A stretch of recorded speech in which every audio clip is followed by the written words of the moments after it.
අපි හැමදාම පැවතුන ඇත්තක් ඒ තමයි මේ ලෝකයේ යථා ස්වභාවය අනාත්ම බව. නමුත් ලෝකෙට ඒක ගහිලා ඒක පේන්නේ. ඉතින් ඒ ඇත්ත පැහැදිලි කරලා දෙන්න තමයි බුදුරජාණන් වහන්සේලා පහළ වෙන්නේ. ලෝකේ ස්වභාවය අනිත්‍ය දුක්ඛ අනාත්ම ධර්මතාවයක්. ඒක නොදන්නා කම නිසා අපේ මනස තුලයි නিত্য සැප ආත්ම ස්වභාවයක් තියෙන්නේ කියන කාරණාවත් ලෝකේ ශුන්‍යතාවයෙන් නැත්නම් අනිත්‍ය දුක්ඛ අනාත්ම ස්වභාවය නුවණින් මෙනෙහි කළා තමන්ගේ මනස තුල ඇති නিত্য සැප ආත්ම ස්වභාවය යුක්ත ආශ්‍රව ගෙවා ගන්න මාවත පෙන්වන්නයි. ඒකෙදි මම රෙදා කියපු උපමාවම නැවත මතක් කරගන්න. අපි කිව්වේ ගඩොල් වැලි සිමෙන්ති වගේ දෙයකින් අපි බිත්තියක් හැදුවොත් බිත්තියක් හදලා අපිම සිත්තරකට එන්න කියලා අපිම කඩෙන් තින්ත ටිකක් ගෙනල්ලා පින්සලක් ගෙනල්ලා බිත්තියක චිත්‍රයක් අඳින්න කියනවා. අපි කියමු අපි දන්න අඳුරන කෙනෙක් නන්දසිරි මහත්තයාගේ චිත්‍රය අඳින්න කිව්වයි කියලා. දැන් ඒ රූපෙ දිහා ඇහින් බලනකොට මේ නන්දසිරි මහත්තයා කියන අදහස අපිට එනවා. එතකොට ඒ අදහස මුල් කාරණාව කරගෙන මේ මිනිස්සයා මරන්න ඕනේ, කපන්න ඕනේ, කොටන්න ඕනේ කිව්ව සත්‍යයක් මරන්න හිතුව ප්‍රාණඝාත කුසලයේ වෙනවා. මේ මිනිස්සයා බොහෝම හොඳ කෙනෙක්, ගුණ යහපත් කෙනෙක්, අනේ සිල්වත් ගුණවත් උත්තමයෙක් කියලා හිතුවහම කුසල් සිද්ධ වෙනවා. මිනිස්සෙක් මුල් කාරණාව කරගෙන කුසල ධර්මතා අපි ගාව සිද්ධ වෙනවා. එතකොට එහෙම පුද්ගලයෙක් සිහි කරගෙන කුසල කර්ම සිද්ධ කරන අපේ මානසික මට්ටම තියෙද්දී ඒ පුද්ගලයෙක් කියන චේතනාව අපි තුළ ඇති කරන්න හේතු වෙච්ච රූපෙ දිහා බලන්න. ගඩොල් වල සිමෙන්තියෙන් කළ බිත්තිය ඒකේ ඇඳපු චිත්‍රය. එතකොට චිත්‍රය කියන්නේ උපාදාය රූපයක්. බිත්තිය අසුරු කරගෙන පවතින වර්ණ සතහන් මාත්‍රයක් විතරයි. ඒක හැම වෙලාවෙම බිත්තිය හෝ යම් වස්තුවක් අසුරු කරගෙන නැත්නම් මහ භූත ටික අසුරු කරගෙන තියෙනවා. ඒකයි චත්තාරෝච මහ භූතා චතුර්ණංච මහ භූතං උපාදාය රූපං කියලා කියන්නේ. සතර මහා ධාතුව සහ සතර මහා ධාතුව අසුරු කරගෙන පවතින උපාදාය රූපේ. එතකොට මේ රූප දෙකේම ඇත්ත මහ භූත ටික හැම වෙලෙම උපකාර කරලා තියෙන්නේ උපාදාය රූපෙට පෙනී හිටින්න විතරයි. එතකොට කයට ගැටෙන අවස්ථාවේ හැරෙනවා. එතකොට උපාදාය රූපයට තනියෙන් පවතින්න බෑ, මහ භූත ටික අසුරු කරගෙනයි පවතින්නේ. දැන් මේ රූපේ දකිනකොට නන්දසිරි මහත්තයා කියන අදහස අපිට ඇති වෙනවා නම් අපි නන්දසිරි මහත්තයා කියලා බිත්තියට අත දැම්මොත් චිත්‍රය අත ගෑවුවොත් ඒක සුදුසුද කියලා බලන්න. එපා නෙමෙයි, නොකරනව නෙමෙයි, එහෙම කරන්න සුදුසුද කියලා බලන්න. චක්කුං අනාත්තා රූපා අනාත්තා කියලා කියන්නේ ඇහැයි රූපයයි දෙක අනාත්මයි. එතකොට ඇස් ඉදිරියට ආපු රූපේ සත්පුද්ගලාත්ම භාවයෙන් තොර වර්ණ සතහන් මාත්‍රයක් මහ භූත ටික අසුර කරගෙන තියෙනවා. ඒ නිසා පුද්ගලයෙක් කියන අදහස අපිට එනවා. එතකොට අපි මේ බිත්තිය ආපහු අල්ලන්න සුදුසු නැහැනේ. ඒ වගේ කන බොන ආහාරයෙන් හැදුණු කෙස්ලොම් නේදත් හම්මස් නහර කියලා කියන්නේ බිත්තිය වගේ. ඒ ඇසුරු කරගෙන ඇඳපු චිත්‍රය වගේ තමයි මේ පේන හැඩතලය. එතකොට මේ හැඩතලය දකිනකොට නන්දසිරි මහත්තයා කියන අදහස අපිට එනවා. අපි නන්දසිරි මහත්තයා කියලා කෙස්ලොම් නේදත් හම්මස් ටිකට අත දාන්න සුදුසුද කියලා බලන්න. ඒ කය නන්දසිරි මහත්තයා කියලා පිරිමදින්න සුදුසුද කියලා බලන්න. හැම වෙලාවෙම බිත්තියේ නිසා අපිට කෙනා කියන අදහස එනවනම් ඒ අදහසම නෙමෙයිද කුණප කොටස් ටිකක් මත පිටලා තියෙන මේ සටහන දකින කොටත් එන්නේ අපිට නන්දසිරි මහත්තයා කියලා. වීඩියෝ ෆොටෝක දකින කොටත් එහාට මෙහාට යන දුවන පයින් නන්දසිරි මහත්තයා දකින්න පුළුවන් අපිට. අපි නන්දසිරි මහත්තයා කියන අදහස එනවනම් ටීවී එකේ ස්ක්‍රීන් එක අල්ලලා හරියයිද? එතකොට පත්තර කඩදාසියක් දකිනකොට නන්දසිරි මහත්තයා කියන අදහස එනනම් අපිට පත්තර කඩදාසිය අල්ලලා හරියයිද? කෙනෙක් පත්තර කඩදාසිය දකිනකොට පත්තර කඩදාසිය නන්දසිරි මහත්තයා කියලා දකින මානසික මට්ටම. බිත්තිය දකිනකොට මිත්‍ය නන්දසිරි මහත්තයා කියලා දකින මට්ටම. වීඩියෝ එක දකිනකොට ටීවී එක නන්දසිරි මහත්තයා කියලා දකින මට්ටම. කුණුප කොටස් ටික දකිනකොට නන්දසිරි මහත්තයා කියන අදහස කරනකොට ඒ ටික නන්දසිරි මහත්තයා කියලා දකින මට්ටමත් දෙකම එකයි. වෙනසක් නැහැ. එතකොට බුදුහාමුදුරුවෝ ලෝකේ පහළ වුණත් නැතත් සැබෑම ඇත්ත තමයි අනාත්ම රූප ඇසිදිරිපිට එනකොට Taman තුලයි පුද්ගල සංඥාවක් ආත්ම සංඥාවක් ඇති වෙලා තියෙන්නේ කියන එක ඇත්තම ඇත්ත. ඕක ලෝකෙට වැහිලා ලෝකයේ Tamanගේ මනසේ ආරෝපණය කරගත්ත පුද්ගල සංඥාවේ මේ චිත්‍රය අසුරු කරගෙන ඉන්නේ. නන්දසිරි ඒ චිත්‍රය නිසා නන්දසිරි මහත්තයා කියන අදහස එනකොට ඒ අදහසේ මේ කුණුප කොටස් ටික දිහා බැලුවහම නන්දසිරි මහත්තයා කියලා පේනවා මිසක කුණුප කොටස් පේන්නෙත් නැහැ චිත්‍ර පේන්නෙත් නැහැ. විත්‍ය දකිනකොට නන්දසිරි මහත්තයා කියන අදහස එනකොට නන්දසිරි මහත්තයාගේ ෆොටෝ එක කියලා බලනකොට gadol වැලි පේන්නෙත් නැහැ චිත්‍ර පේන්නෙත් නැහැ. එතකොට වෙලා තියෙන දේ තේරෙනවද? අනාත්ම වූ ස්කන්ධ ධාතු ආයතනයක් තියෙන තැනක අපේ මනස තුලයි නම් ආත්ම දෘෂ්ටි ඇති වෙලා තියෙන්නේ. එතකොට බාහිර අනාත්ම ස්වභාවය නිසා Taman තුල ආත්ම දෘෂ්ටි ඇති වෙලා තියෙනවා. ආපහු Taman තුල තියෙන අදහසින් බාහිර ලෝකයට යන්න එපා කියන එකයි බුදුහාමුදුරුවෝ දේශනා කරන්නේ. කුම්මෝ අංගාන සකේ කපාලේ සමෝදහම් වික්ඛු මනෝ විතක්කේ. ඉබ්බසිය කබලෙහි අවයව බහගත්තා වගේ මේ මනෝ විතර්ක හකුලවා ගන්න කියලා බුදුරජාණන් වහන්සේ දේශනා කරන්නේ. අපේ හිතේ ඇති වෙන විතර්ක රූපයට, ශබ්දයට, ගන්ධයට මේ ආයතන වලට බහලන්න එපා කියලා. අනුකර කියන්නේ වන් වේ එකක් වගේ කියලා. බාහිරය නිසා Taman තුල පුද්ගල සංඥාවක් ඇති වෙනවා. නමුත් බාහිර පුද්ගලයෙක් සිහි කරන්න බෑ. සතිපට්ඨානෙන් ඇත්ත පෙන්නනවා. එතන gadol වල සිමෙන්ති කළ තැනක චිත්‍රයක් නේ තියෙන්නේ කියලා පෙන්නනවා බාහිර කෙනා සිහි කරන්න හදද්දී. ආයෙත් දකිනකොට සිහි වෙනකොට සිහි වෙනවා. ආයෙත් බලන්න යන්න බෑ ඇත්ත පෙන්නේ. ඒ වගේ කන බොන ආහාරයෙන් හැදුණු රූපේ දකිනකොට නන්දසිරි මහත්තයා කියන අදහස එනවා. ඒ රූපෙට නැඹුරු වෙන්න බෑ. එතන තියෙන්නේ කෙස්ලුම් නේද ධම්මස්නහර කියන කොටස් ටික ඇතුළු කරගත්ත වර්ණ සටහනක් නේ කියලා ඇත්ත පෙන්වනවා. මෙහෙම බලන්න බාහිර රූපේ පුද්ගලික සත්‍යයේ කෙනෙක් කියන කාරණාව ටික ටික මනසේ දිය වෙලා යනවා. ඒක තමයි ආශ්‍රයක් ඡය කරනවා කියලා කියන්නේ. මේ ඇත්ත අහකට තව තියෙනවා කෙලෙස් ටිකක්. ඕග යෝග ග්‍රන්ථ ආශ්‍රව නීවරණ කියලා කියන්නේ මේ කෙලෙස් වල වැඩ ටිකට. ඒ කියන්නේ gadol වැලි සිමෙන්තියෙන් කළ තැනක ඇඳපු චිත්‍රය දකිනකොට කෙනාගෙන අදහස අපිට ආවේ කියලා නොදන්නාකම තමයි අවිද්‍යාව. අහගත්තාම ඔන්න අවිද්‍යාව නැහැ. අවිද්‍යාව නැති වුණාට අර රූපෙත් පැත්තට නැඹුරු වෙලා කෙනෙක් ගැන හිතපු හුරුව ගෙවිලා නැහැ. හැම වෙලාවෙම ඕග කියලා කියන්නේ බාහිර චිත්‍රයේම කෙනෙක් කියලා පෙන්වන පැත්තටම ගහගෙන යනවා. යෝග කියලා කියන්නේ බාහිර චිත්‍රයේම කෙනෙක් කියලා පෙන්වන පැත්තටමයි මනස යොදවන්නේ. ග්‍රන්ථ කියලා කියන්නේ බාහිර රූපයේම කෙනෙක් කියන අදහසට තමයි ගොතවන්නේ. එතකොට ආශ්‍රව කියලා කියන්නේ බාහිර රූපේ කෙනෙක් කියන හුරුවමයි තියෙන්නේ. එතකොට අපි බාහිර මහ භූත තියෙන තැනක පිහිටි වර්ණ සටහන් දකිනකොට අපේ මනස තුලයි පුද්ගලයා ඇති වෙලා තියන්නේ කියලා දකින්නවා. බාහිරයට යන්න වාරයක් ගන්න සතිපට්ඨාන නුවණ තියලා බලක් කරනවා නෑ. එතන තියෙන ඇත්ත මෙහෙමයි. එක දර්ශනයෙන් ඕග යෝග ග්‍රන්ථ ආශ්‍රව නීවරණ කියන ඔක්කොම ටික කැපෙනවා. ඒ මේ පැත්තට තියෙන හුරු ටිකේට නෙමෙයි නම් කලේ බාහිරයට යොදවන ගතිය අතහැරෙනවා.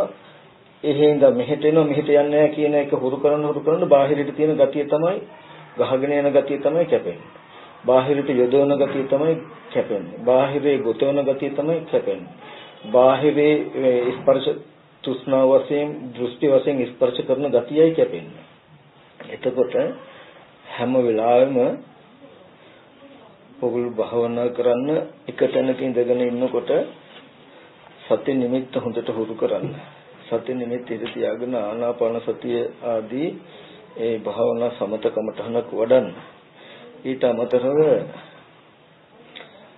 උපදින අරමුණු තියෙනවනේ බාහිර අම්මා තාත්තා දුව පුතා නෑදෑය කියලා ඕගොල්ලන් හඳුන ගන්න හිත සිහි කරනකොට හිතේ උපදින ගතියට කියන්නේ විඥානය කියලා. ඒ දැනුම්. ඒ විඥානය හැපිලා තියෙන තැන ඕගොල්ලන්ට හොඳට තේරෙනවා. ඒකට කියනවා විඥාන ටිටියක් කියලා. භවයේ විඥානේ පිහිටලා තියෙන. ඒ කියන්නේ මෙතෙන්දන් gedara සිහිකළොත් වාහනේ කියලා සිහිකළොත් ඕගොල්ලන්ගේ මනස පේන්නේ නැතුව බාහිර තැනකට මනස හැප්පිලා තියෙන්නේ. ඒකට තමයි විඥාන ටිටිය කියන්නේ. භවයෙන් හිත මුදව ගන්න. ඒ කියන්නේ වාහනයක් එහෙ ඉතුරු කරන්න එපා. ඕගොල්ලෝ දන්නවා එතන මෙනෙහි කරනවා මහ භූත ටිකක් තියෙන තැනක පිහිටි වර්ණ සටහන දකිනකොටම කාරක කියන අදහස එන්නේ අපිටනේ. කාරක බලන්න යන්න ඕන කියලා හදනකොට නෑ. එතන මහ භූත පිහිටි තැනක තියෙන තැනක පිහිටි වර්ණ සටහන දකිනකොටම කාරක කියන අදහස මා තුල උපදී කියලා දකිනවා තියෙන කාරක හම්බෙන්න යන්නේ. බුදුහාමුදුරෝ දේශනා කරනවා මහණෙනි කඳු පල්ලම් පර්වත ප්‍රපාත ගම් ඉවුරු ආදී සම විසමතාවයක් මෙනෙහි නොකොට එක්ම පඨවි සංඥාව වඩන්න කියලා. ඒ කිව්වේ මේ ධිට්ඨිය චුට්ටක්වත් පෙනෙන්නේ නැති වෙන්න ගැහෙන්නම අපි චිත්‍රයක් ඇඳුත් ඇහිම් බැලුවහම අපිට ධිට්ඨිය පේන්නේ නැහැ. මොකටද? චිත්‍රයට ගහිලා නිසා. නමුත් අල්ලන්න කියලා අත දැම්මොත් චිත්‍රය හසු වෙන්නේ නැහැ. හසු වෙන්නේ ධිට්ඨිය නිසා. ඒ වගේ මුළු පොළොවම මුළු පටවියම ධිට්ඨියක් කොට හිතන්න. ඒ ධිට්ඨිය වැහෙන්නම ඇඳපු චිත්‍ර ටිකක් කියලා හිතන්න. චිත්‍ර කියලා හිතන්න. මෙහෙම බලනකොට දුර ළඟ කඳු පල්ලම් වලට හිත තියන්නේ නැතුව මෙනෙහි කරන්නේ නැතුව පඨවි ධාතුව ආවරණය වෙන්න ඇඳපු චිත්‍රයක් කියලා හිත තබා ගන්න. ඒ චිත්‍රයේ හැඩතල දකින්න හැඩතල අනුව තමන්ගේ මනසේ ආශ්‍රය යෙදিলা තියෙන හැටි දකින්න. ඒ කියන්නේ ගස් මිනිස්සු අපි කියමු චිත්‍රයක් මේ සතහනම ෆොටෝ එකක් ගහලා පිටියේ තියනත් අපිට මේ හැඩතල පෙනේ නේද? දුරත් ළඟත් පෙනේ. නමුත් චිත්‍රයක් ඇතුලේ දුර ළඟ තියෙනවද? නමුත් චිත්‍රයක අපි හිත තියලා දුර ළඟ හදාගන්නේ. හොඳට තේරුම් ගන්න ඕනේ ආලෝක වර්ෂ බිලියන ගණනක් දුර තියෙන වස්තුවකට මේ ඇස් ඉදිරි පිට තියෙන මේ වස්තුවට දුර සමානයි. දුරක් නැහැ යථාර්ථයට. දුර කියන එක හදාගන්න හිතින්. ඒකයි හිත දියුණු කරපු කෙනෙකුට ආලෝක වර්ෂ බිලියන ගණනක් දුර තියෙන වස්තුවකට යන්නත් මෙතන ඉස්සරහ තියෙන දෙයට යන්නත් යන්න එක වෙලාවක්. රූප ආයතනයක් ඇතුලේ දුර ළඟ නැහැ. එතකොට ඒ වගේ දුර ළඟ මෙනෙහි නොකොට හුරු වෙන්න චිත්‍රයක් කියන තැනකින්. එතකොට ඕගොල්ලන්ට තේරෙයි කාලයක් යනකොට කවදාවත් ඕගොල්ලෝ පෙනෙන දෙයකින් අඩිය තියලා නැහැ කියලා. ඇයි මේ ධිට්ඨියන්ට පුචිත්‍රය බිම පෙරළුවොත් අපි ඇවිදින්න ගියොත් කකුල හැපෙන්නේ තාප්පේ නැත්තම් ධිට්ඨියේ මිසක චිත්‍රය නෙවෙයිනේ. අපි මෙහෙම පෙනෙන මේ චිත්‍රය තුල යද්දී කකුල හැපෙන්නේ පටිවිය මිසක චිත්‍රය තුල අපිට පෙනෙන දේ තුල ඇවිදින්නේ නැහැ. අපිට හිතෙන්න පුළුවන් මේ පෙනෙන කාමරය ඇතුලේ අපි ඉන්නේ කියලා. නෑ, අපි ඉන්න තැන අපිට පේන්නේ නැහැ. නමුත් මම මේ ගත්තේ යථාර්ථයේ ওই තරම් ගැඹුරකට යනවා. එච්චර ඔගොල්ලෝ හිතන්න ඕනේ එක දෙයක් විතරක් හිතන්න. හිතට සිහි වෙන අරමුණක් ගානේ භවයේ පිරිසිඳ දකින්න. කිසිම වෙලාවක හිතේ ඇති වෙන නිමිත්ත අල්ලගන්න එපා. අම්මා කියලා සිහි වුණොත් මේක සිතුවිල්ලක් නේද විතරකයක් නේද අනිත්‍යයි නේද ධම්ම සංඥාවක් නේද කියලාවත් මේ හිතේ ඇති වෙන විතරක වලට යොමු වෙන්න එපා. හිතෙන් සිහි කරනකොට සිහි වෙන නිමිත්ත ගිහිල්ලා පතිත වෙලා තියෙන තැන බලන්න. අම්මා කියලා සිහි වෙනකොටම අපිට බාහිර වස්තුවක් නැත්තම් බාහිර ඉන්න කෙනෙක් වෙන්න. පෙන්නනකොට එතන විදර්ශනා කරන්න නෑ. එතන තියෙන්නේ කෙස්ලොම් නියද ධම්මස්නහර කියන මේ කුණප කොටස් ටික පිහිටි තියෙන තැනක පිහිටා තියෙන වර්ණ සටහන දකිනකොට අම්මා කියන අදහස ඇති වෙනවා කියන එකෙන් මම බලන්න කියලා ගියාමත් මගේ හිතේ තියෙන අම්මා බාහිරින් බලන්න බෑ. ගියාමත් වෙන්නේ කන බොන ආහාරයෙන් හැදුණු කොටස් ටිකක් තියෙන තැනක පිහිටි වර්ණ සටහන දකිනකොට අම්මා කියන අදහස මට ආපහු සිහි වෙනවා. දැන් මේ හිතේ තියෙන අම්මා කියලා සිහි කරන්න පුළුවන් හැකියාවම ඒ වෙලාවට සිහි කරගන්නවා කියලායි දකින්නේ. අතීතේවත් ඉතුරු කරන්න එපා බාහිරෙන්. අතීතේවත් අම්මා හිටියනේ මේ බාහිර මහ භූත සහ උපාදාය රූප කුණු කොටස් ටිකක් මත පිහිටි වටන සටහන දකිනකොට මා තුලයි ආශ්‍රය ප්‍රපංච විදිලා තියෙන අම්මා කියන අදහස ඇති වෙලා තියෙන්නේ කියන එක දකිනවා. එතකොට හිත භවයේ සිහි කරන වාරයක් ගන්න හිත වළක්වන්න වාරණය කරන්න. සතිපට්ඨානේ කායානුපස්සනාව පෙන්වලා තියෙන මට්ටම හොන්දටම ඇති ආශ්‍රයක්ෂය කරගන්න. රූප කලාප චිත්ත වීති චිත්තක්ෂණ මුකුත් අවශ්‍ය නැහැ. එයින් යන්නත් බැහැ. සතර මහා ධාතු වශයෙන් හෝ විමුක්ත කොටස් වශයෙන් හෝ පමණක් හොඳටම ඇති.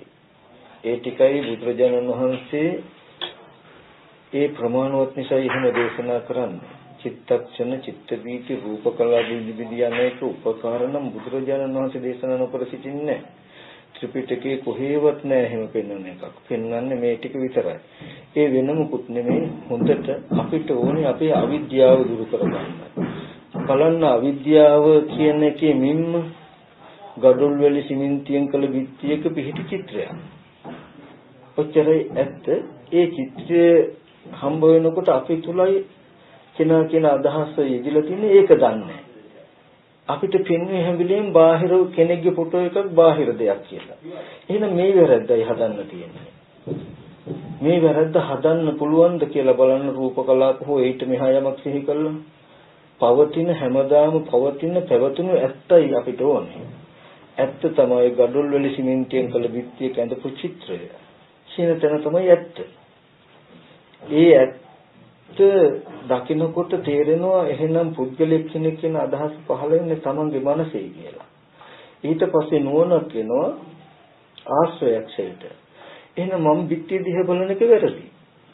පරණ හුරුවට බිත්තිය පැත්ත පෙන්වන වාරයක් ගානේ වළක්වනවා. ඒ වගේ දැන් අද ඕගොල්ලන්ට සත්‍ය පුද්ගලයෝ නෑදෑයි මිනිස්සු ගම් නියම් රටවල් බාහිර ගොඩාක් තියෙනවා. ඒ හැම තැනකම මහ භූත ඇසුරු කරගෙන පවතින චිත්‍ර ටිකක් එන තැනක මෙහෙම අය ඉන්නවා මෙහෙම දේවල් තියෙනවා කියලා මනසේ ඇති කරගත්ත නිමිති ටිකක් තියෙනවා. ඔය නිමිති ටික භවයට නැමිලායි තියෙන්නේ. ඒ වාරයක් ගානේ හිත වළක්වන්න නුවණින් මම හිතාගෙන ඉන්න විදිහේ සත්‍ය පුද්ගලයෝ ඉන්නව නෙවෙයි. එතන තියෙන්නේ මෙන්න මේ වගේ කුණප කොටස් වශයෙන් හෝ මහ භූත වශයෙන් බලලා ඒ තැනක පිහිටි චිත්‍රය සමුවට එනකොට මා තුල පුද්ගලයා ඉන්නවා සත්‍ය ඉන්නවා කියන අදහස යෙදෙයි නේද කියලා දකින්න. අතීතයේ දැකපුවහපු අය පුංචි කාලේ ඉඳලා සිහි කරන්න පුළුවන් අය සිහි වෙද්දී ඒ හැම එකක්ම විදර්ශනා කරන්න.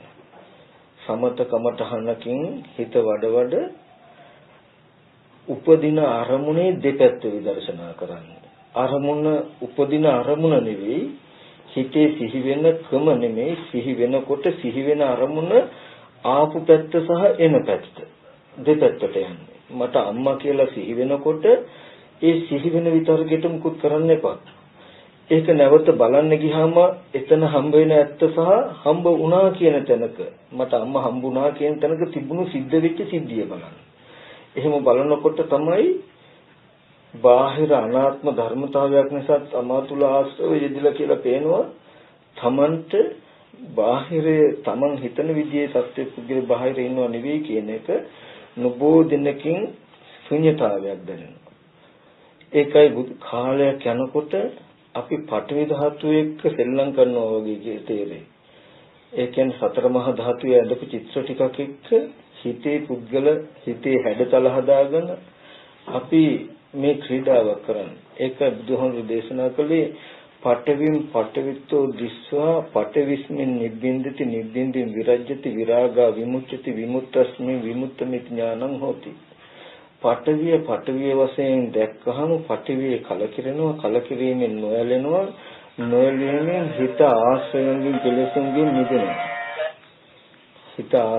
කෙලෙසුන්ගෙන් මිදෙනවා. ඒ කියන්නේ මෙහෙම බලන්න මහ භූත ටික අසු කරගෙන පවතින චිත්‍රය මෙතන තියෙන්නේ පටවියයි කියලා බලන්න යම් ආශ්‍රව තමන් තුලයි උපන්නේ කියන එක දකින්න බාහිර රූපයට මේ නිමිත්තෙන් නැමෙන්නේ නැතුව කාලයක් ඉන්නකොට ආශ්‍රව ගෙවෙනවා කියන්නේ මේ හිතේ තියෙන හුරුව ගෙවිලා පටවිය කියන අදහස එනවා.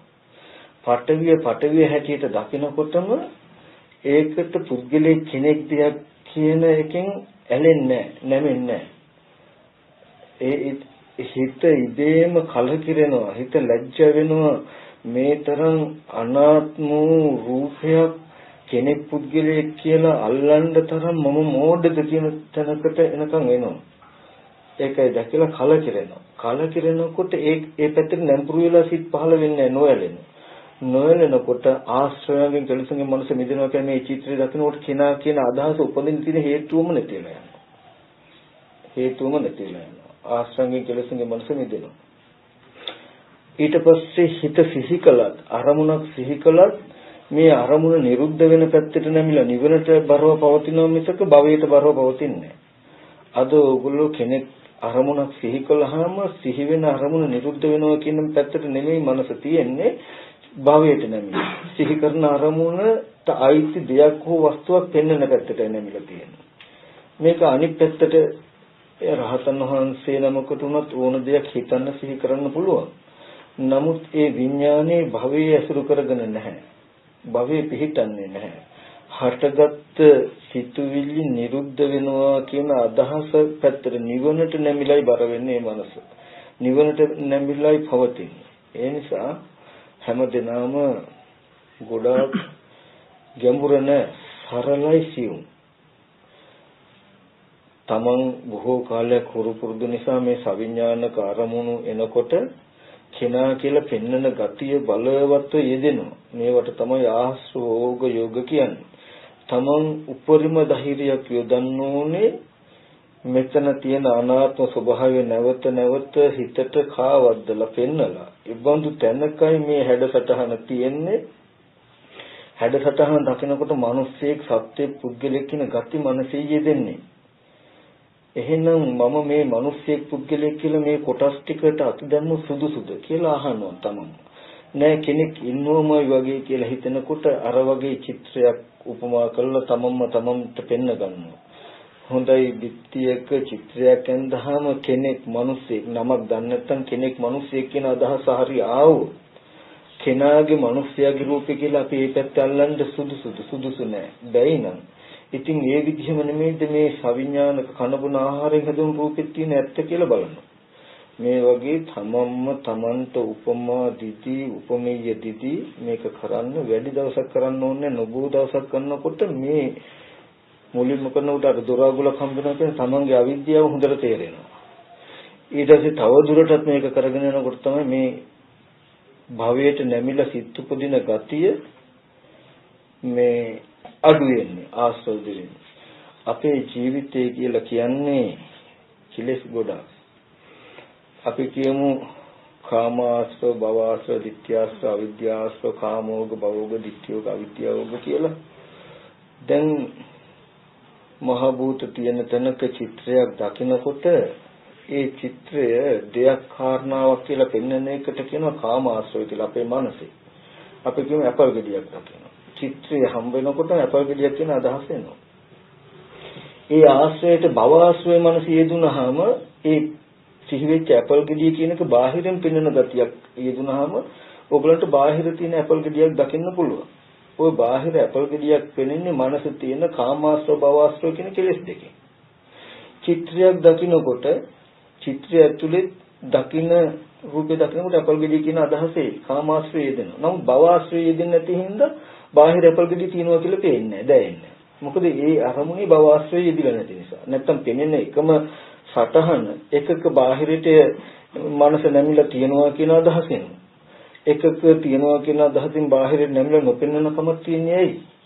මේ හිතේ තියෙන ආශ්‍රව වල. ඊට පස්සේ අපි කියමු චිත්‍රයක් ඇඳලා තියෙන තැනක ඇපල් ගෙඩිය අරගෙන කෙනෙක් ඉන්නවා කියලා බාහිරින් පෙන්වන තැනක තියෙන කාමාශ්‍රව, භවශ්‍රව, ditthyaශ්‍රව කියන මනස තියෙන gati තුන. මේ රූපය දකිනකොට කෙනෙක් කියන අදහස ඇති කරනවා ditthාශ්‍රවය. ඊට පස්සේ අපේ තියෙන වස්තුවක් අපි කියමු අවිඥානික වස්තුවක් පුද්ගලයෙක් පෙන්වනවා පිහියක් නැත්නම් ඇපල් ගෙඩියක් අතේ තියාගෙන. භවයේ පෙන්වනවා හිත භවයට උලුක් කරලා භව ආශ්‍රවය. එතකොට ඇපල් ගෙඩියක් අතේ තියාගත්ත කෙනෙක් බාහිර ඉන්නවා වගේ පෙනේ උගල. සම්පූර්ණ අපේ මුළු ජීවිතේම කියන්නේ ආශ්‍රව ටිකක පැවැත්ම, කෙලස් ටිකක පැවැත්ම. මේ gati ටික සම්පූර්ණම මනසින් දියවිලා ගිය දවසට දිත්තමත්තන් පෙනෙන අරමුණ පෙනීමක් විතරයි. Taman හිතන, කියන, කරන කිසිම දෙයක් පෙනෙන දෙයට අයිති නැහැ. පෙනෙන දේ ආරම්භය හිතන්න, කියන්න, කරන්න බෑ. ඒක තමයි යථාර්ථය. පෙනෙනවා කියනක පුරාණ කර්මයකට විපාකයක්. දැන් හිතන, කියන, කරන දේවල් නව කර්ම. මේ දෙපැත්ත අන්ත දෙකක්. පෙනෙන දේ ස්පර්ශයන්තය, හිතන, කියන, කරන දේවල් ස්පර්ශ සමුදයන්තය. පෙනෙන දේ අතීතාන්තය, හිතන, කියන, කරන දේවල් අනාගතාන්තය. එතකොට මේ වගේ මේ අන්ත ටිකක් තියෙන්නේ. මේ අන්ත දෙක එකට ගැට ගන්න එපා. මේ අන්ත දෙක අතහැරෙන්න මැද ඉන්න. ඒ කියන්නේ මේ කෙලෙස්ය විපාකයට ගැට ගන්න තාක් අනාගත භවයේ ගෙනත් දෙනවා. අපි කිසිම දෙයක් හිතුවේ කිව්වේ කරේ නැතත් පෙනෙනවා කියන තැනක විතරක් හිටියත් අනුසය වෙනවා. අතීතයේ අසුරු කළ තැනක අනුසය අතීතාන්තයේ අනුසය වෙනවා. අනාගතාන්තේ රාග දේශ මොහ කෙලෙස් ඇති වෙනවා. අතීත සහ අනාගත කියන කාරණා දෙකෙන් අන්ත දෙකෙන් අනුසය සහ ආශ්‍රව නැත්නම් රාග දේශ මොහය ඇති කරවල තියෙනවා. රාගක්ඛය, දේශක්ඛය, මොහක්ඛය නිබ්බාණං කියලා කිව්වේ රාග දේශ මොහ දුරු වුණොත් අපිට නැති වෙන්නේ මේ වගේ ආත්ම භාවයක්. මේ හිතන විදිහේ ලෝකයක්. මේ තමන්ගේ රූපය තිදර්ශනා කරන්නේ එහෙමයි. කෙස්ලොම් නේද ධම්මස්නහර තියෙන තැනක පිහිටි වර්ණ සටහන දකින්නකොට මම කියන අදහස ඇති වෙනවා කියලා බලනවා. මේ කයට නැඹුරු වෙන්න දෙන්නේ නැහැ. කය මගේ අත කියලා, මගේ ඇඟ කියලා පිරිමදින්න දෙන්නේ නැහැ. සතිපට්ඨානේ නුවණ පෙන්වනවා. මේ නිසා මම කියන හැඟීම ඇති වෙනවා. මම කියන හැඟීමෙන් කුණුප කොටස් ටික අත ගන්න සුදුසුද කියලා තමන්ගෙන් අහනවා. උපමාවකුත් දෙනවා. මේ හැඩේම පිටියක ඇඳපු චිත්‍රයක් දකිනකොටත් මේ මම කියන අදහස එයි. මගේ රූපේ, මගේ අත, මගේ ඔළුව කියලා පිටිය අත ගන්න සුදුසුද කියලා අහනවා.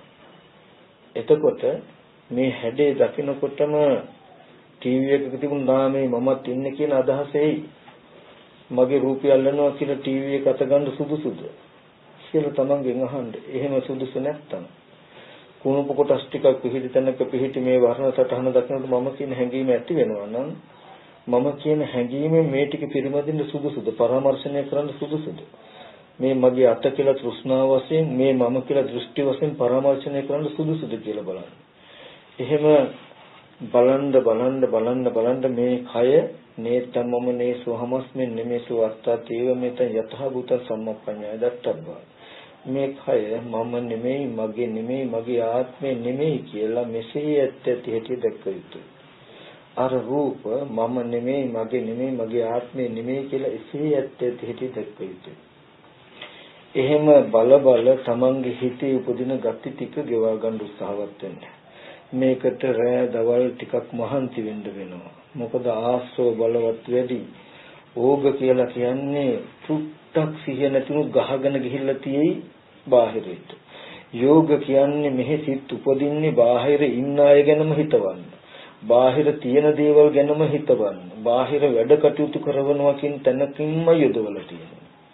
ග්‍රන්ථ කියලා කියන්නේ බාහිර භවයටම අනුවමයි හිත ගොතවලා තියෙන්නේ. පරාමාස කියලා කියන්නේ බාහිර ඉන්නව පුද්ගලියෝ, බාහිර තියෙන හොඳ දේවල් කියලා තෘෂ්ණාව වශයෙන්, දෘෂ්ටි වශයෙන් ස්පර්ශ කරන ගතියමයි තියෙන්නේ. ඉතින් මෙන්න මේ ඕග යෝග ග්‍රන්ථ ආශ්‍රව නීවරණ පරාමාස කියන මේ ගති ටික නැති වුණා කියලා කියන්නේ ලෝකේ ශුන්‍යයි කියන එක එළඹ සිටිය. ඇයි? බාහිර ශුන්‍යතාවය කියන තැනකින් හම්බ වෙනවා තමන්ගේ මනසේ කිසිම ගතියක් මේ ආයතන ටිකට නැඹුරුලා නැහැ. ස්පර්ශ ආයතන හයෙන් එකකටවත් තමන්ගේ හිත ඇසුරු වෙන්න දෙන්න එපා. මේ තමන්ගේ විඥානය රූප, ශබ්ද, ගන්ධ, රස, පොට්ටබ්බ ධම්ම කියන ස්පර්ශ ආයතන හයෙන් එකකටවත් ඇසුරු වෙන්න දෙන්න එපා. එහෙ නිසා අදහස් එනවා ලස්සන රූපයක්, හොඳ ශබ්දයක්, හොඳ ගන්ධයක්, හොඳ රසයක්, හොඳ ස්පර්ශයක් කියලා කෙනෙක්ගේ රූපයක්, කෙනෙක්ගේ ශබ්දයක්, කෙනෙක්ගේ ගන්ධයක්, කෙනෙක්ගේ ස්පර්ශයක් කියලා බාහිරට නැඹුරු වෙන්න දෙන්නේ නැහැ විඥාණයට. මේ ස්පර්ශ ආයතන හයෙන්ම මිදුනහම නච්ච කිංචි ලෝකේ උපාදීති. ලෝක කිසිවක් උපාදාන වශයෙන් ගත්තේ නැහැ. අනුපාදා පරිනිර්වාණය කියනවා. කිසිවක් උපාදාන වශයෙන් නොගෙන ආශ්‍රම කෙලෙසුන්ගේ මිදුණා කියනවා.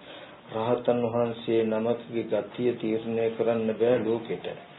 ස්පර්ශ ආයතන හයේ ගතිය එකකින්වත් එයාගේ ගතිය තීරණය කරන්න බෑ. මේ ස්පර්ශ ආයතන හයට හේතු වෙලා ඉන්න තාක් අපි මායයට හේතු වෙලා ඉන්නේ. ස්පර්ශ ආයතන හයට නැඹුරු වෙලා ඉන්න තාක් අපි ලෝකෙට සසරට ජරා මරණයට නැඹුරු වෙලා ඉන්නේ.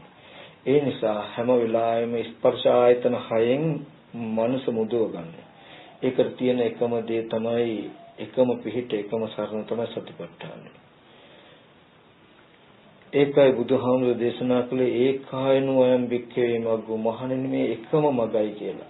ඕගලන්ට භවය අනුව ගිය සුත මුදව ගන්න තියෙන එකම මගයි සතිපට්ඨානය. එතන තියෙන කුණප කොටස් ටික මහ භූත ටික බලලා ඒ මත පිහිටි චිත්‍රයක් නේද තියෙන්නේ කියලා දැකලා ඒ නිසා තමන්ගේ මනස යාස්ත්‍ර වෙන්නේ කියලා දකිනවා. මෙහෙට යන්න හිතට පිහිට හිතට රැකවරණේ සිහිය. සතිපට්ඨානෙන් අල්ලලා දෙනවා නෑ එතන තියෙන මෙහෙම ඇත්තක් නේ මෙහෙම අදහසකින් අසුරු කරන්න බෑනේ කියලා. එතකොට මේ හිතේ ඇති වෙන gati ටික හිඳෙනවා. ඔන්න ඔය ටික කරන්න. ඕගලන්ට තමන්ගේ මනසේ ආශ්‍රය ක්ෂය වෙනවා කියන එක බල කරන්න පුළුවන්. තාම රූප දකින්න රූප කෙනෙක් දෙයක් කියලා රැවටෙන හිත ඇදිලා යන gatiye හිඳිලා නෑ මගේ. තාම මෝඩකම තියෙනවා. විත්‍ය ඇදපු චිත්‍රයේ කෙනෙක් කියලා බලන්න තරම් මෝඩයි. කුණප කොටස් ටිකක් තියෙන තැනක පිහිටි රූපයේ කෙනෙක් කියලා දකින්න තරම් මෝඩයි කියලා තමන්ගේ මනසේ මෝඩකම හඳුනගෙන ඒක ටිකෙන් ටික ඉස්සර තරම් දැන් මෝඩ නෑ. ඉස්සර තරම් දැන් රැවටෙන්නේ නෑ කියලා බල කරන්න පුළුවන්. ආශ්‍රය වුණාම සියලු ආශ්‍රය ධර්ම ක්ෂය වුණා කියන කාරණාව තමන්මයි දන්නේ. ඒකයි එක කමඨහන කරගෙන කැලේට ගියාම බුදුහාමුදුරන්ගේ කාලේ ආයේ වික්ෂුන් වහන්සේලා සමහරට ආවේ තමන් රහත් වුණා කියන එක ප්‍රකාශ කරන්න. ඒ වගේ අද කාලෙදිත් මේ කමඨහන හරියට ඉගෙන ගත්තාම තමන්ගේ ආශ්‍රය ධර්ම ගෙවා ගන්න තමන්ට පුළුවන්. තමන්ට උණුවන තියෙනවා. කලින් කලට ගිහිල්ලා කමඨහන් සුද්ධ කරගන්න කියලා එකක් නැහැ. මේ මුලින්ම මේ කාරණාව තේරුම් ගන්න යපහසු. මේක බුදුහාමුදුරු කිව්ව හින්දා නෙවෙයි. ඕගොල්ලෝ කවදා හරි දවසක මේක පිළිගන්නවා. ඒක ඇත්ත නිසා. මේ ධර්ම සත්‍යයක් කියලා කියන්නේ බුදුහාමුදුරු ඉන්න කාලෙත් අතීතයේදීත් අවිද්‍යාව නිසාමයි සංකාරණය කියන ධර්මතාවය ඇත්ත. දැන්ද අවිද්‍යාව නිසාම සංකාර වෙනවා කියන ධර්මතාවය ඇත්ත. අනාගතයේද අවිද්‍යාව නිසාම සංඛාර වෙනවා කියන ඇත්ත. අතීතයේදීත් මහ භූත පිහිටි සැනක පිහිටි වර්ණ සතහන දකින්න කෙනාගේ මනසේ පුද්ගලයේ සත්වයේ කියන ආශ්‍රය දීලා තිබුණේ.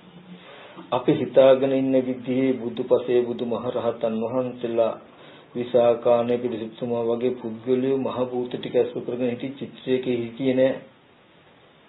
අදත් එහෙමයි. ඕගොල්ලන්ට ධර්මයේ දැක්ක බුදුහාමුදුරු දකින්න පුළුවන් කිය රූපකයෙන් බුදුහාමුදුරු බලන්න බැරි නිසා මේ දර්ශනය තුලින් බුදුහාමුදුරු ජීවමාන වෙන නිසා අද මේ මහ භූත සහ උපාදාය රූප දකින්නකොට තමන්ගේ මනසේ ආශ්‍රය යෙදෙන්නේ කියන කාරණාවක් වෙනවා. අනාගතයේට බාහිර සත්‍ය පුද්ගලෙ බිහි වෙන්නේ නැහැ. අනාගතයේට මහ භූත සහ උපාදාය රූප ඇසිදිරි පිටනොට අවිද්‍යාව නිසා මනසේ ආශ්‍රය යෙදෙනවා. මෙන්න මේකයි වෙන්නේ. එතකොට මෙන්න මේ කාරණාව හැමදාම බුදුහාමුදුරු දේශනා කරපු දහම තුන් කාලෙටම එකයි කියලා කියන්නේ එදා ඒ බුදුහාමුදුරු දේශනා කළ යථාර්ථයක් තියෙනම් අද එක දශමයක්වත් අඩුත් නැහැ වැඩිත් නැහැ. හිත දශමයක්වත් නැහැ අඩුත් නැහැ වැඩිත් නැහැ. අපි අවිද්‍යාවෙන් රූපායතනෙ ඇතුලේ හිත තියලා අද විද්‍යාවෙන් දිනුනේ මෙහෙමයි කිව්වට ඇස් ඉදිරි පිටට එන වර්ණ සටහනෙන් ඔබට ගිහිල්ලා නැහැ. වර්ණ සටහනෙන් ඔබට යන්න බෑ කාටවත්. නවීන තාක්ෂණයෙන් කියලා හදපු බඩු මුට්ටු කියන තැනක තියෙන්නේ මහ භූත ටික ඇසුර කරපු චිත්‍රයක්. එදා එහෙම මුකුත් නැහැ කියපු තැනක තිබුණේ මහ භූත කියන තැනක තිබුණු චිත්‍රයක්. චිත්‍රයෙන් ඔබට ගිහිල්ලා නැහැ. නේතේ කාමා යානි චිත්‍රානි ලෝකේ මේ ලෝකේ චිත්‍ර කාම නෙවෙයි සංකප්ප රාගෝ පුරිසස්ස කාමෝ පුරුෂයාගේ පානස තුල උපදින සංකල්පයයි රාගයයි දෙකටයි කාමය කියලා කියන්නේ. තිත්තන්ති චිත්‍රානි තතේව ලෝකේ මේ ලෝකේ චිත්‍රවන්ති සංකප්ප රාගෝ පුරුෂස්ස කාමෝ පුරුෂයාගේ මනස තුල ඇතිවෙන සංකල්පයටයි කාමය කියලා කියන්නේ. චිත්‍රය දකිනකොට ඇපල් ගෙඩිය හම්බෙන්නේ මට නැහැ චිත්‍රය තුල ඇපල් නැහැ චිත්‍රය තුල ගෙඩි. එතකොට අපේ මනස තුලයි දේවල් කාරණා හැමදාම ඉදිරිය තියෙන්නේ. ලෝකේ කියන්නේ චිත්‍ර ටිකක් විතරයි.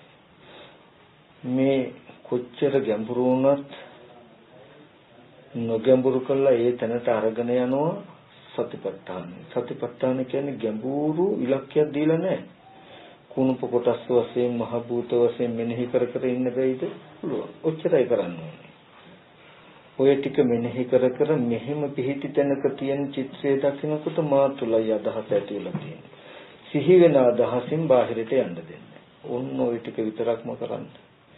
සියලුම දුක මේ ජීවිතයේදීම අදම නිවිලා යනවා. බාහිර රූපෙ දිහා බලාගෙන හිතේ තියෙන ආශ්‍රව ටික රූපය මත පතිත කරලා මහ භූත සහ උපාදාය රූප තියෙන තැනක පුද්ගල සංඥාවක් ඇති කරගෙන කුණුපටික කොටස් ටික විපරිණාම වෙන ගානේ මව්මල දුකට අඬපු කඳුළු සතර මහා සාගර ජලයට වැඩි අවිද්‍යාව නිසා පියාමල දුකට අඬපු කඳුළු සතර මහා සාගර ජලයට වැඩි ධාතුව විපරිණාම වෙන ගානේ මව්මල දුක පියාමල දුක සහෝදරයා දුව පුතා මල දුක විඳින්න තරම් අපි මොඩයි. බුදුහාමුදුරුවෝ ලෝකේ පහළ වුණේ මේ දුක නැති කරගන්න පුළුවන් හින්දායි. හැමදාම මව්මල දුක පියාමල දුක ලෝකේ තියෙන එකක් නම් ඒක විඳේතු එකක් නම් බුදුපසේ බුදුමහරහතන් වහන්සේලා පහළ වෙලා වැඩක් නැහැ. නමුත් අවිද්‍යාව නිසායි දුක් විඳින්නේ. අවිද්‍යාව කියන එක නැතිකොට දුක නැති කරගන්න පුළුවන් කියන එක දැකපු හින්දායි දුකෙන් මුදවන්නයි බුදුරජාණන් වහන්සේ පහළ වුණේ. දැනට අවිද්‍යාව කියන එක ගෙවා ගන්න උත්සාහවත් වෙන්න. ඉඳගෙන භාවනා කරන හැම අරමුණක් ගානම හොඳට මතක තබා ගන්න. භවය පිරිසුදු කරන්න උපදින අරමුණට දෙපැත්තට යන්න. අපි හැමදාම කලේ අදටත් මුළු ලෝකෙම කරන්නේ කෙලස් ටික නැති කරන්න හදන්නේ. කෙලස් ටික කියන්නේ සමුදය. සමුදය දුරු කළ දුක පිරිසිදු දකින්න හදන්නේ. නමුත් බුදුහාමුදුරේ දේශනා කළේ දුක පිරිසිදු දැකලා සමුදය දුරු කරන්න. ඒ කියන්නේ ඇස් ඉදිරි පිටට ආවේ මහ භූත සහ උපාදාය රූපයි කියන එක බලලා මෙහි පුද්ගල සංඥාව දුරු කරගන්නයි බුදුහාමුදුරුවෝ දෙන්නේ. අපි කරන්නේ උපදින පුද්ගල සංඥාව නැති කළා මෙහි මහ භූත සහ උපාදාය රූප තියෙන්නේ කියලා බලන්න. නමුත් අපි තේරුම් ගන්න ඕනේ අපේ මනසට සත්ත්ව පුද්ගල ආත්ම දෘෂ්ටිය කෙලෙසයක් ආවි යම් වැරද්දක් නිසා නේද? ඒ වැරද්ද හැදෙන්නේ නැතුව ඒ වැරද්ද නිසා ආපු මේ නිමිත්ත අයින් කළා කියලා නිමිත්ත ඇති කරපු වැරද්ද හැදෙන්නේ නැහැ නේද කියන එක දකින්න ඕනේ අපි. ඒ නිසායි හැම වෙලාවෙම දුක පිරිසිදු දැකලා සමුදය දුරු කළ යුතුයි කියන න්‍යායට ගන්න. හිතේ තියෙන මේ gati ටික අයින් කරන්න ඕගොල්ලෝ සම්මර්ෂණය කළ යුත්තේ භවය. දුක්ඛ ස්කන්ධ ටික කියන එක මතක තියාගන්න. ලෝකේ හැමෝම කලේ ඔකට අනිත් පැත්ත දුක්ඛ ස්කන්ධ ටික ඇත්ත බලන්න කෙලෙස් නැති කරන්නයි හැටි. නමුත් ඒකෙන් සමුදය දුරු කළ දුක පිරිසිදු දකින්න. අපි දැනගන්න ඕනේ සමුදය කියන එක දුරු වෙන්නේ නෑ දුක පිරිසිදු දකින්නකම් කියලා. අන්න ඒ විදිහට සිහි කළා මේ ධම්මග වඩා ගන්න හැමදෙනාම උත්සාහවත් වෙන්න කියලා මතක් කරනවා.